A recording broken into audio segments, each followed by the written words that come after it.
So we're going to move on to, unless somebody has a question, I am going to move on to the next poem. And this is an interesting one too. It's called, but we're moving to from the U.S. to England, to London around 1590. Now we're going way into the past.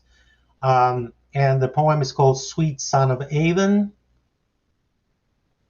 So there you have an image of William Shakespeare, who was, who was the son of Avon.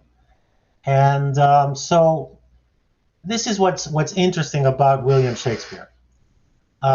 He dedicated 126 sonnets to a young male he referred to as his fair youth, and about whom he spoke adoringly.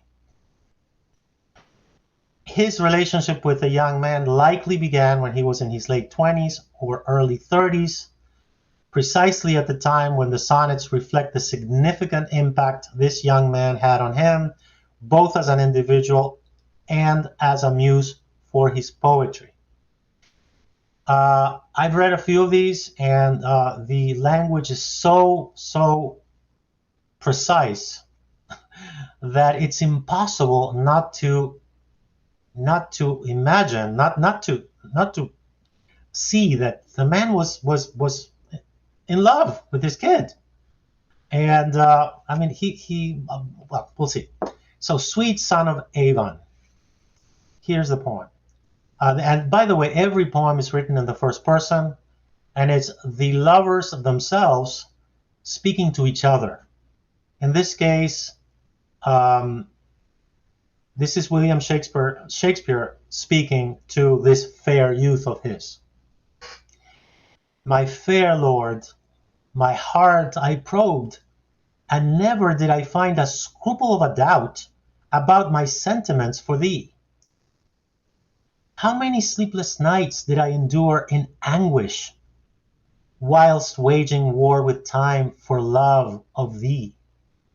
Wherefore, if not for raging ardor, would I have penned so many a sonnet in your honor, and none at all for mine own wife in Stratford? My fair youth, truth stirs the soul where shadows lie, the wondrous pride so swiftly to rise, and to unfold beneath thy garments filled with longing. Athirst, I drifted boundless in fervorous desire. Thou wast indeed the master mistress of mine passion, and 'tis thy voice that echoes still within mine soul, forever thine, sweet son of Avon. So this is fiction, but it's not fiction. It is rooted, not entirely fiction, because it is rooted in history. There are things here in this poem that refer directly to words that William Shakespeare used. For example, he never wrote a sonnet and dedicated to his wife, and yet he dedicated 126 to this kid. A little strange, right? Then when he talks about thy wondrous pride so swift to rise, you know what he's talking about. Imagine the kid's private parts, and that is the way they referred to in the Middle Ages to the male private part that rises when excited. And it's clear because he did say, this is not necessarily my words, but thy wondrous pride so swift to rise and to unfold beneath thy garments. Couldn't be more clear. He said that. I just included it in this poem. And then, he keeps talking about longing for this kid. So, and he did refer to this fair youth of his as his master mistress. That's another thing that he used that's clearly referring to something other than friendship. Okay, it was something else. I wasn't there, but it's fair to wonder. It's fair for historians to debate. And so it's not that we want to make everybody gay or a lesbian. It's just facts. It's evidence, and you can take it any way you want, but it's there. And if it's there, and if it makes people wonder, well, let's talk about it. Any questions from people listening? Anything you want to ask? I'm here to answer questions. Otherwise, we'll move on to the next poem. It's called Kanjala's Daughter. This is about a queen, an African queen. And so there you have the image. That's a fictionalized image. She didn't look anything like it. This is a real person. So her name was Nzinga. I'm going to try to pronounce this correctly. There's no correct way of pronouncing this because I don't know how this is pronounced.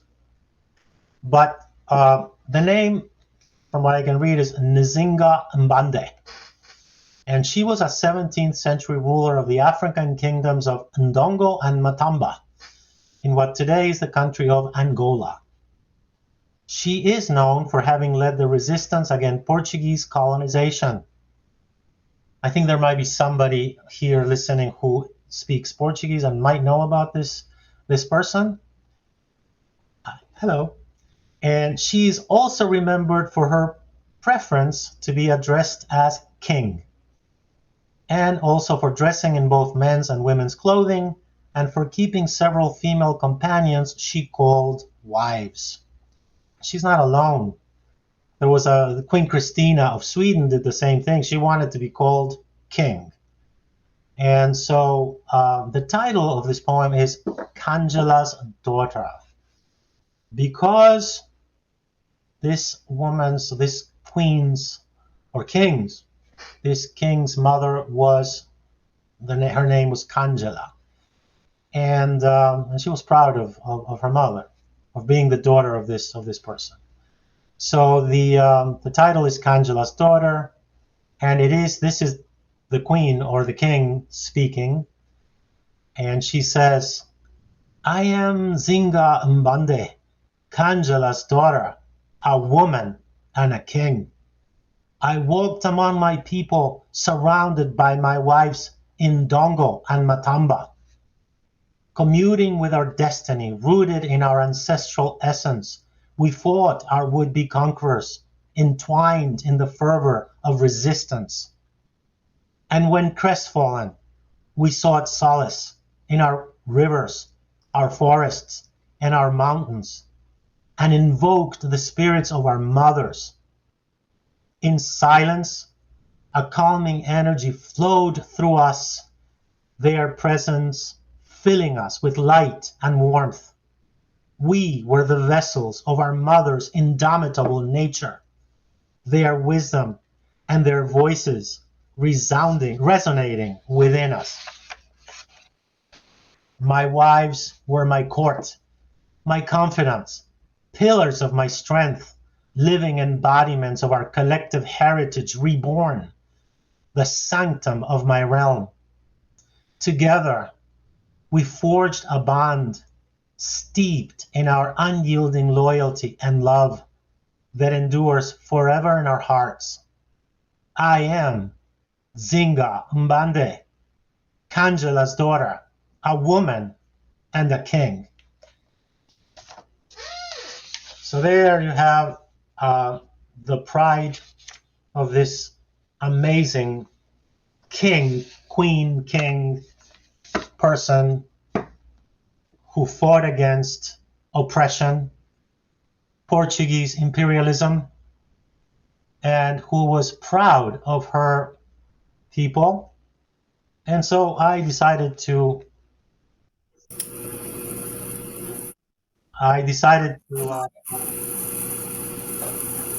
we're getting some feedback, Rich.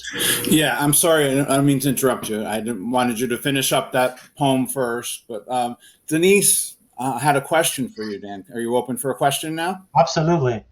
Denise wanted to know, Dan, what inspires you to write your poetry, and is it your own experiences or is it outside sources?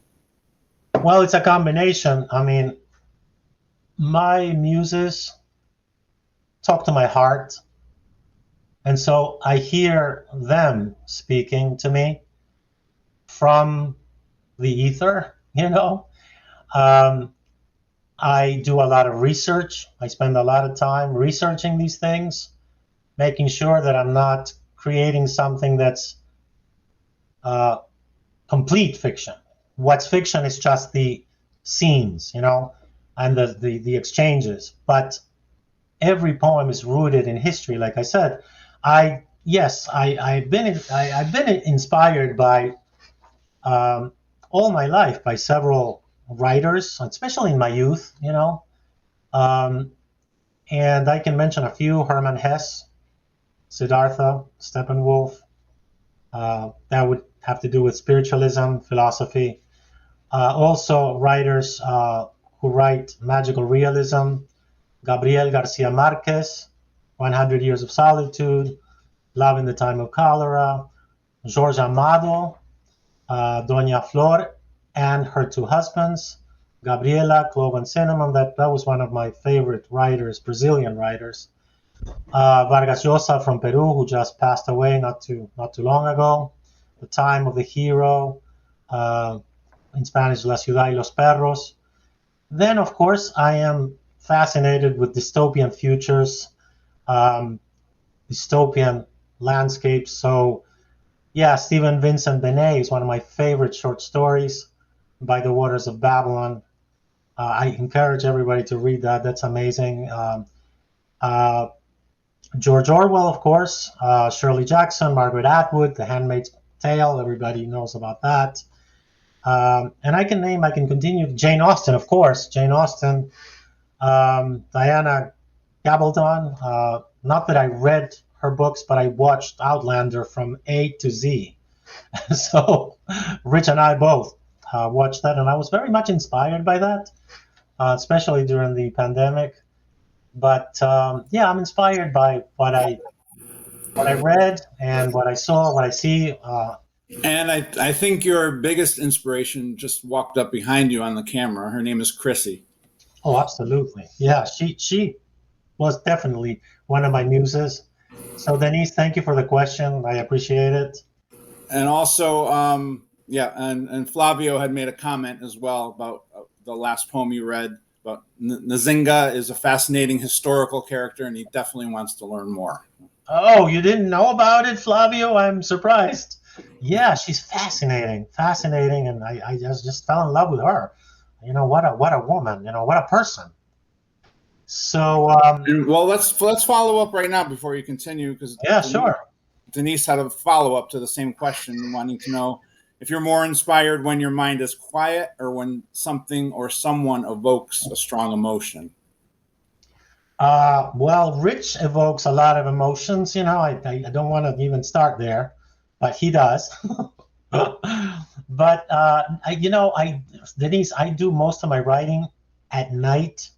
I mean, it's when I can, you know, in quiet and in my right here where you see me in my bedroom, and it's in the middle of the night, and I stay up until very late, sometimes 4 or 5 in the morning, and a lot of it is research, like I said, and a lot of it is just uh, after I do the research, and the process is basically I have to inhabit the characters, and then I have to imagine myself in them and how they would interact with their lovers. And so yes, that is what I do, um, and sometimes most of the time I really feel them. You know, remember something I wanted to mention. Um, I did mention that a lot of these relationships were suppressed. They attempted to suppress them. You know, we don't learn about them in school. Certainly not. especially now. Sorry, Denise, but we've been banned. I'm not talking about the United States. I just read something today about the country of Hungary, and the prime minister or the president there. They won't allow the word gay or homosexual or LGBTQ spoken in public. Something incredible. And so this is not something in the past. I mean, the poems are about relationships in the past, but the suppression I'm talking about, the suppression is happening now. It's still happening. They're still hanging homosexuals in the public square in Iran and in many other countries. I don't mean to be disrespectful to any particular country or people. That's not my purpose here, but it's happening. And so remember, we only know what we know from historians that wrote about these people. These people are usually people who are well known, whom a lot of them are part of the elites, But so we're only seeing the tip of the iceberg, and then beneath the tip of the iceberg, there are zillions of people who we don't know anything about, who are just little people who probably suffered terribly, So what my intention with Sense of Lavender, Queer Love Through the Ages in Verse was to give these people a voice, to allow them to reemerge through my poetry, and understanding that this is still happening, and so it's worth doing, and that's part of my inspiration, part of it, So thank you again for the follow-up. And so, Rich, let's move on to another amazing person that people know about, Frida Kahlo. I don't know, maybe in English it's Kahlo, but I say Kahlo. Frida Kahlo, a Mexican national, famous for her art. She was married to Diego Rivera, another very celebrated Mexican muralist. The image that you see there is of Frida with her intimate friend, Georgia O'Keeffe. I didn't know about this relationship until I started digging, because Frida, people who know who she is. I visited Casa Azul in Mexico City years ago, an unbelievable place. She was well known for her alliances with boys and girls, and but I never knew that she had this significant relationship with Georgia O'Keeffe, the famous American landscaper. So these two celebrated, revered painters, Frida Kahlo and Georgia O'Keeffe, met in 1931 at the opening of an exhibition at the New York Museum of Modern Art, where Frida's husband, Diego, was being honored. And they immediately recognized each other as kindred souls or spirits, and quickly became romantically involved. And how do we know that? Because there's plenty of evidence in letters that they wrote to one another. These letters were passionate, and significantly, Kahlo's 1945 painting Magnolias was the title of the name of the painting was Magnolias, was inspired in part by O'Keeffe's work, which she admired.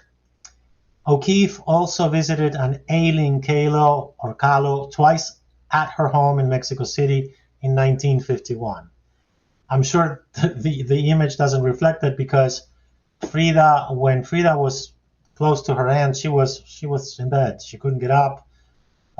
She had suffered a terrible accident when she was young, and her back always was a problem for her. So this is just a visit that Georgia made to Mexico to visit her friend.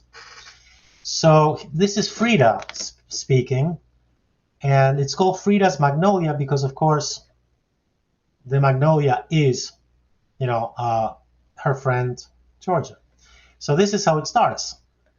I dreamed of you tonight, my darling Georgia, while tracing a New York City map with my tequila tongue burning with memories.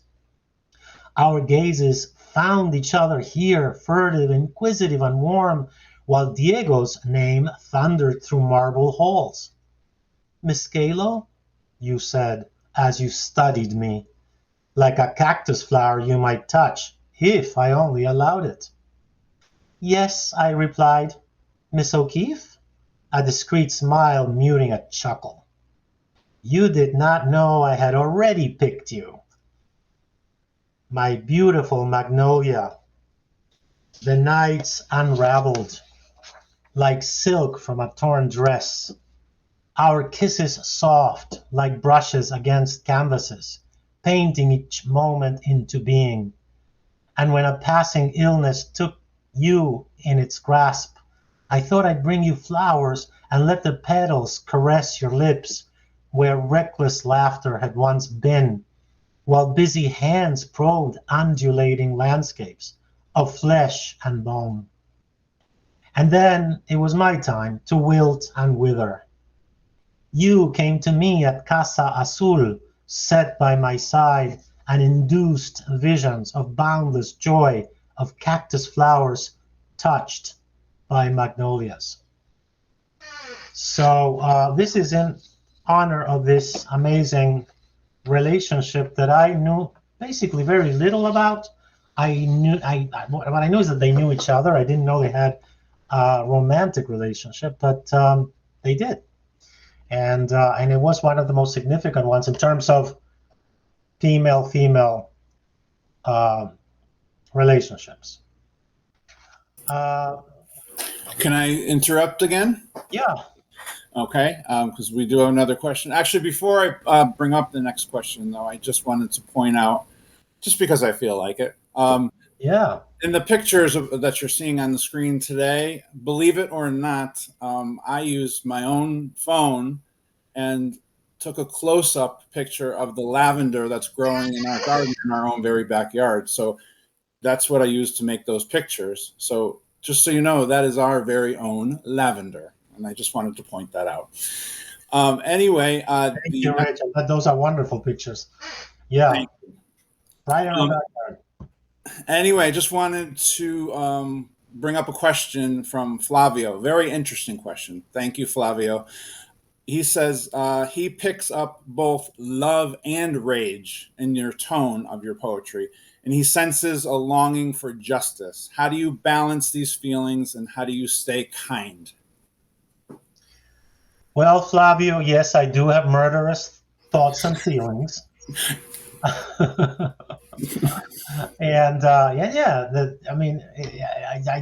the poems reflect, the narratives reflect my feelings, which are normally quite visceral. They come from my innards, from my gut, and so how do I balance both? It's hard, because I don't want to convey anger just because I'm angry. I want to do something about it, So I am angry about many things that are taking place today in the world.